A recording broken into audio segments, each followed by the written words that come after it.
భవత్ media news కి స్వాగతం. ప్రముఖ ప్రజా ఉద్యమకారుడు, తెలంగాణ పోరాటాల వీరుడు, ప్రజా బంధువు, నిరుపేద ఆశాజ్యోతి, సేవారత్న అవార్డు గ్రహీత, దీనజన బాంధుడు, BMCCF ఫౌండర్ అండ్ చైర్మన్ గౌరవనీయులు శ్రీ రాపులు రాములు కాంగ్రెస్ పార్టీ సీనియర్ నాయకుడు మాట్లాడుతూ రాజీవ్ గాంధీ వర్ధంతిని ఘనంగా జరుపుకోవాలని, రాష్ట్రంలోని అన్ని ఎంపీ సీట్లను కాంగ్రెస్ పార్టీ కైవసం చేసుకుంటుందని తెలియజేశారు. ఈ కార్యక్రమాల్లో పాల్గొన్న కాంగ్రెస్ పార్టీ సీనియర్ నాయకులు అడ్ల శ్రీనివాసరెడ్డి, చిర్యాల నరసింహారావు, BMCCF అధ్యక్షులు లింకన్ అబ్రహం, వర్కింగ్ ప్రెసిడెంట్ తదితర కాంగ్రెస్ పార్టీ నాయకులు పాల్గొన్నారు. రోజు బీఆర్ఎస్ పార్టీ అనేది సచిన పాము. అది ఏనాడో చచ్చిపోయింది. దానికి మాటకే విలువ లేదు. ఎందుకు విలువ లేదంటే గతంలో కేసీఆర్ గారు రాష్ట్ర ముఖ్యమంత్రి కాకముందు ఉద్యమ కాలంలో అనేక మాటలు చెప్పారు. దళితున్నే ముఖ్యమంత్రి చేస్తా, లేకపోతే తల నరుక్కుంటా, తలకాయ నడుక్కుంటా కానీ మాట తప్పను, మడవ తిప్పను. ప్రతి పేదవాడికి 3 ఎకరాల భూమి ఇస్తారు. KG నుంచి PG వరకు ఉచిత విద్య, నిర్బంధ విద్యను ఇస్తారు. ప్రతి జిల్లాకు ఒక మల్టీ స్పెషాలిటీ హాస్పిటల్ కడతారు. ప్రతి పేదవాడికి డబుల్ బెడ్రూమ్ ఇల్లు కట్టిస్తారు.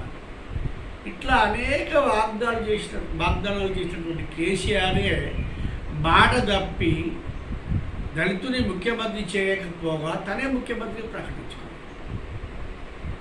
KG నుంచి PG ఉచిత విద్య పథకే లేదు. అదేవిధంగా 3 ఎకరాల భూమి పథకే లేదు.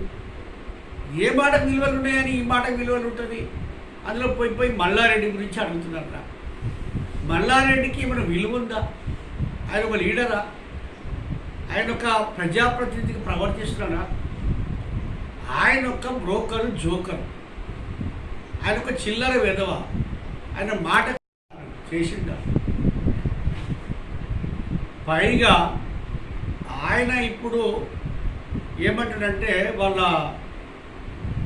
రాజ్యాంగాన్ని మారుస్తామని చెప్పి BJP వాళ్ళు ప్రకటిస్తాము. లౌకికవాదం అనే పదాన్ని తీసేస్తామని అంటాం. ఏంటిది లౌకికవాదం అంటే? లౌకికవాదం అనే పదాన్ని తీసేయటంలో గూఢార్థం ఏంటిది? ఈ దేశము విభిన్న సంస్కృతులు, విభిన్న కులాలు, విభిన్న మతాలకు అలవాలమైనటువంటి అనేక సంస్కృతులు విరాజిల్లినటువంటి దేశం భారతదేశం. అట్లాంటి దేశంలో క్రిస్టియన్లు ఉన్నారు, ముస్లింలు ఉన్నారు, సిక్కులు ఉన్నారు, బౌద్ధులు ఉన్నారు, అనేక సంచార జాతులు ఈ దేశంలో ఉన్నాయి. రేపు పొద్దుగా లౌకికవాదము అనే పదము ఏం చెప్తుంది భారత రాజ్యాంగం అంటే, ప్రతి వ్యక్తి, భారతదేశంలో పుట్టినటువంటి ప్రతి వ్యక్తికి సమాన అవకాశాలు ఉంటాయి. స్వేచ్ఛగా ఉండొచ్చున్నాడు, నచ్చిన పార్టీకి ఓటు వేయొచ్చన్నాడు, నచ్చిన ప్రాంతంలో జీవించే హక్కు ఉందన్నాడు, అదేవిధంగా నచ్చిన మతాన్ని స్వీకరించవచ్చు అన్నాడు. ఇట్లా అనేకమైనటువంటి నచ్చిన వాళ్ళు. కాబట్టి అట్లాంటి వాళ్ళ మాటకు మేము విలువనీయం. వాళ్ళు ఏనాడో తేలిపోయింది వాళ్ళ సంగతి. ఖచ్చితంగా వాళ్ళు ఒక్క 14 సీట్లు కాదు, వాళ్ళది ఒక్క సీటు కూడా రాని పరిస్థితి. 0 డిజిటే ఉంటుంది. ఎక్కడ గెలుస్తారో చెప్పమనండి.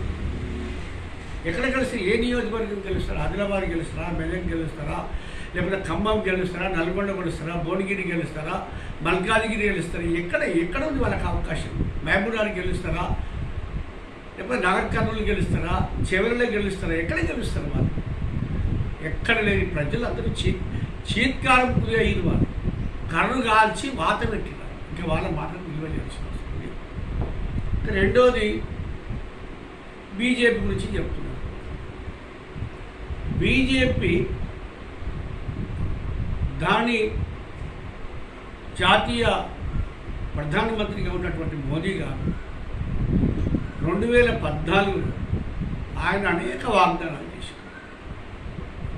ప్రతి ఒక్కరు అకౌంట్ ఓపెన్ చేయండి, విదేశాల్లో నల్లధనం ఉన్నది తీసుకొచ్చి మీరు ప్రతి ఒక్కరి అకౌంట్లలో నేను 15 లక్షల రూపాయలు వేసిందా. ప్రతి సంవత్సరం 2 కోట్ల ఉద్యోగాలు ఇస్తున్నాను. ఎక్కడి నుంచి చూపారు? ఎవరికి వచ్చింది ఉద్యోగం? 100 స్మార్ట్ సిటీలు కడతాడు. దేశవ్యాప్తంగా 100 స్మార్ట్ సిటీలు కడతాడు. కట్టింటారు.